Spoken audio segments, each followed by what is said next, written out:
लेकिन जिस तरीके से जवाब मिला है उस तरीके से कहीं ना कहीं हम लोग असंतुष्ट महसूस कर रहे हैं। सरकार को जवाब देना चाहिए, लेकिन सरकार के गोल मोटोल जवाब, उनके मंत्री का गोल मोटोल जवाब, और झारखंड में भ्रष्टाचार चरम सीमा पार कर चुका है।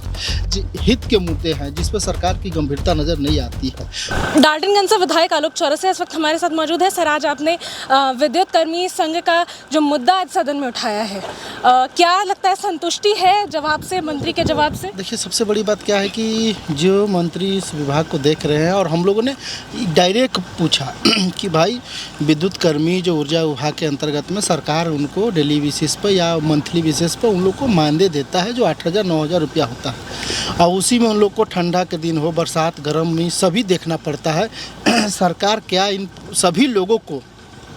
मानदेय के आधार को हटाते हुए सरकार का घोषणा पत्र था कि हम रोजगार इन लोग का सृजन जो 10 साल 15 साल जो ऊपर हो गया इसको हम अस्थायी करेंगे, लेकिन जिस तरीके से जवाब मिला है उस तरीके से कहीं ना कहीं हम लोग असंतुष्ट महसूस कर रहे हैं। सरकार को जवाब देना चाहिए कि भाई हम लोग इस चीज़ पर विचार कर रहे हैं, सरकार इस चीज़ को ज़रूर पूरा करने का काम करेगा, लेकिन सरकार का गोल मोटोल जवाब, उनके मंत्री का गोल मोटोल जवाब, और उस जवाब से कहीं ना कहीं इस राज्य के अंदर में जो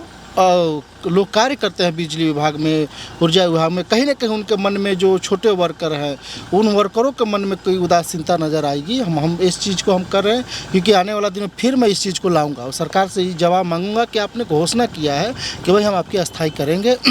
लेकिन आपने इस सदन में अगर अस्थायी नहीं किया तो हो सकता है कि आप कब करोगे। ये तमाम चीज़ों को लेकर हम लोग फिर से लाने के काम करेंगे, और जो भी हमने आज सदन के माध्यम से इस प्रदेश के 6,000 से भी ज़्यादा वैसे